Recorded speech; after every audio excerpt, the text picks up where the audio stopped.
Et on a Kash Patel maintenant, qui est directeur du FBI. Donc, j'ai pas de meilleur moyen que cette vidéo-là pour, voilà, pour vous montrer un petit peu. Tintong, c'est Obama. Haha. Chuck Schumer. Tout cela, ce sont des personnes qui sont impliquées dans Obama Gate, dans le Russia Hoax. Hop. Ah, Adam Schiff, lui aussi. Donc voilà, ça va être un peu ça en ce moment. Et vous allez les voir tous. Voilà.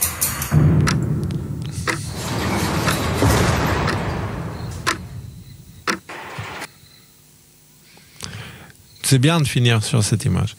Est-ce que tu as vu, voilà. Parce que par rapport à ça, est-ce que tu as vu un drop du 20 février, du jour où il a été, enfin un delta du 20 février, du jour où il a été confirmé Kash Patel? Est-ce que tu l'avais vu celui-là? Oui, on me l'a envoyé environ 200. Bon, ça nous en dit plus grand-chose, mais quand même, bon, voilà, c'est toujours fou. Oui. Il y avait le nom de Kash Patel, ouais. Alors, il a été nommé malgré les contestations des coupables habituels. Donc, Adam Schiff, c'était quelqu'un qui était au gouvernement à l'époque et qui avait aidé à ce que toute cette histoire contre Trump et la collusion avec la Russie soit fabriquée. Okay? Le petit Nikolai est demandé à l'accueil Telegram. Là, il y a un truc, il y a un petit défaut avec ton image. On a dévoilé le poteau rose. Péricube. Non, c'est bon. Et donc, on va regarder cette petite vidéo pendant que Nicolas répare ça. Là, vous avez Adam Schiff, donc un criminel, qui est en train de se plaindre du fait que Kash Patel est nommé directeur du FBI. Et ça, c'est d'hier. Hein. C'est quelqu'un qui ne nous pouvons pas faire confiance. C'est quelqu'un qui n'a pas le caractère pour faire ce travail. Quelqu'un qui manque d'intégrité pour faire ce travail. Lui, il parle d'intégrité. Nous le savons, nos collègues républicains le savent. La seule qualification de Kash Patel pour être directeur du FBI est que lorsque tout le monde, dans la première administration Trump, a dit « Non, je ne ferai pas ça, cela franchit des lignes morales, éthiques et légales », Kash Patel a dit « Inscrivez-moi ». Dans la première administration Trump, blablabla, blablabla, blablabla. Donc, il attaque et il accuse et il accuse. Et maintenant, on va voir ce que dit Kash Patel à propos d'Adam Schiff.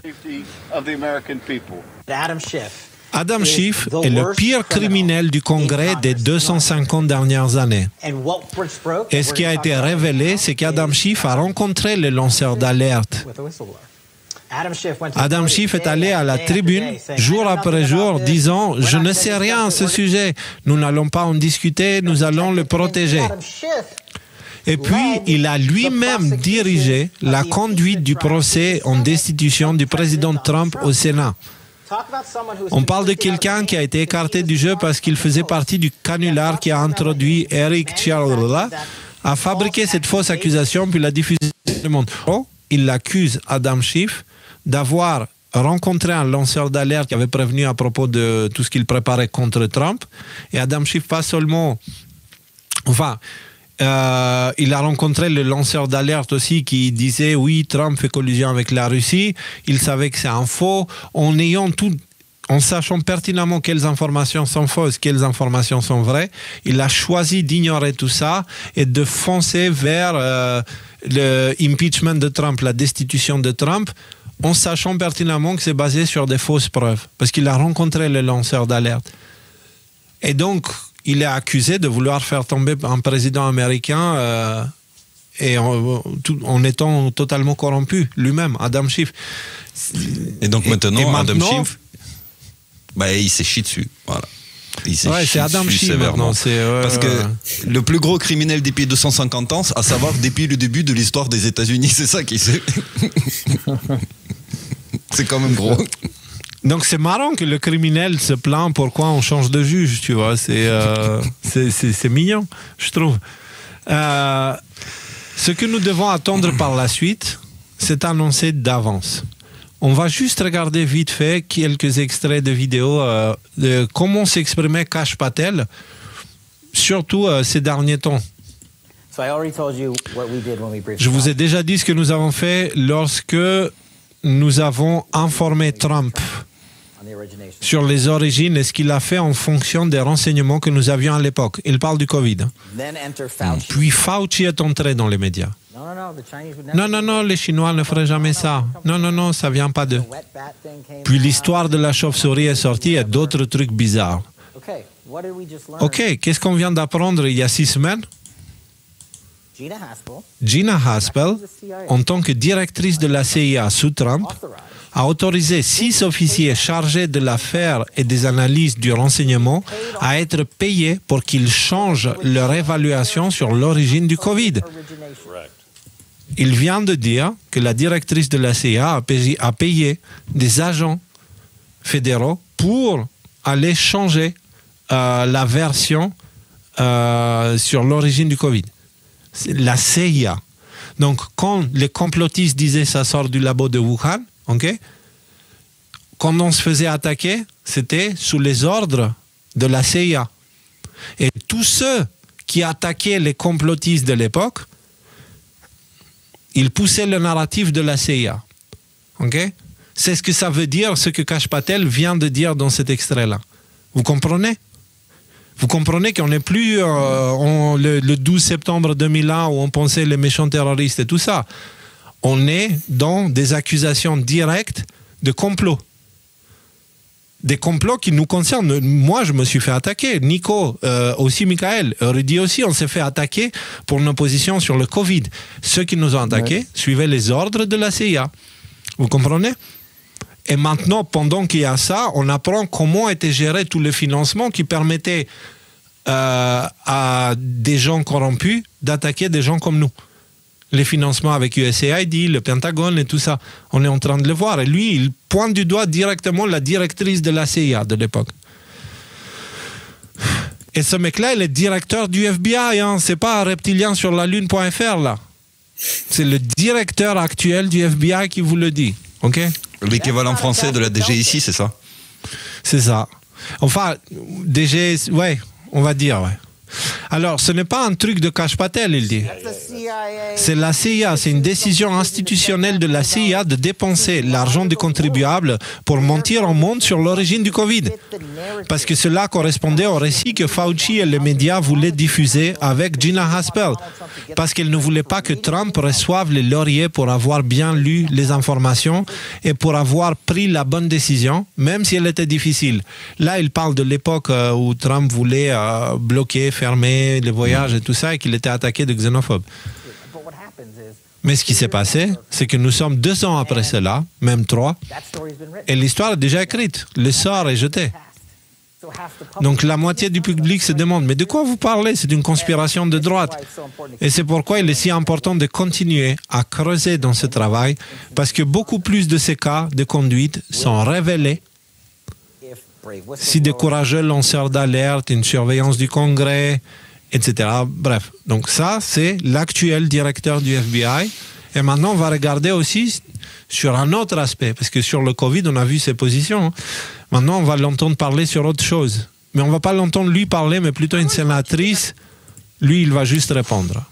Donc, il reçoit une question quand il était le Sénat lui posait des questions pour savoir s'ils vont valider sa position de directeur du FBI ou pas. Ok? Donc là, c'est une sénatrice qui lui demande. Je vais vous parler de l'affaire Epstein. J'ai travaillé là-dessus pendant des années en essayant d'obtenir la liste des personnes ayant pris l'avion d'Epstein et celles qui l'ont aidé à construire ce réseau international de trafic humain, de trafic sexuel. Plus tôt, j'ai exhorté le président Durbin à assigner ces dossiers à comparaître. Et j'ai fini par être bloqué par le sénateur Durbin et Christopher Wray. Christopher Wray, directeur du FBI. Il a bloqué les investigations que cette sénatrice voulait faire.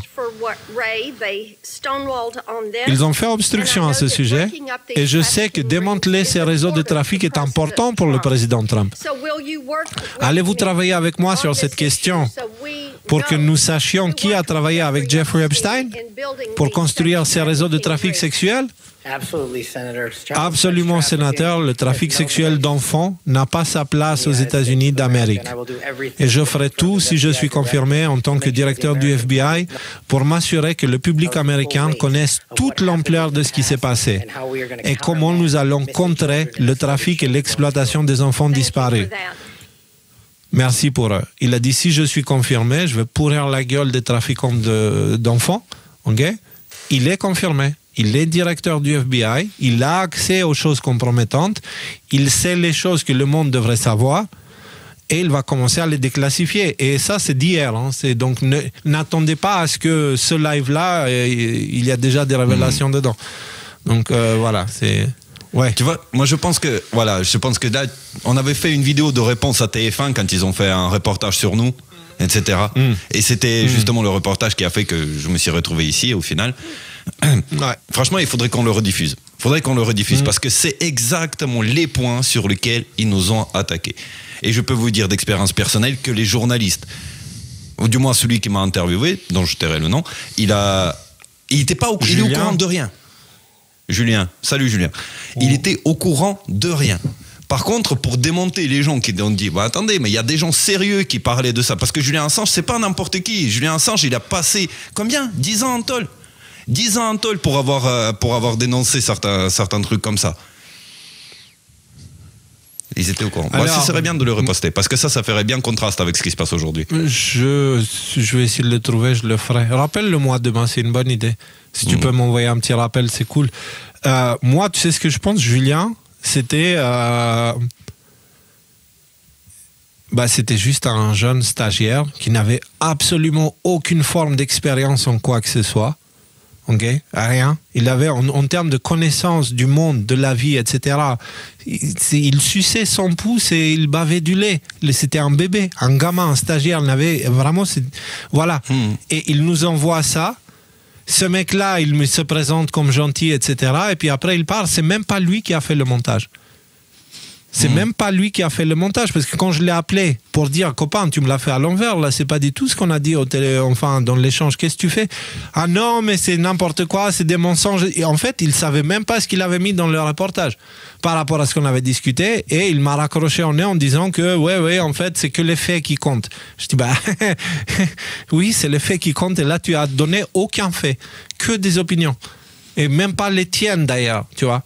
Et donc, à l'époque, j'ai vite compris que, ok, maintenant, ils ne peuvent plus prendre de vrais journalistes, parce que les vrais journalistes comprennent dans quoi ils se mêlent et les conséquences que leurs actes vont avoir plus tard.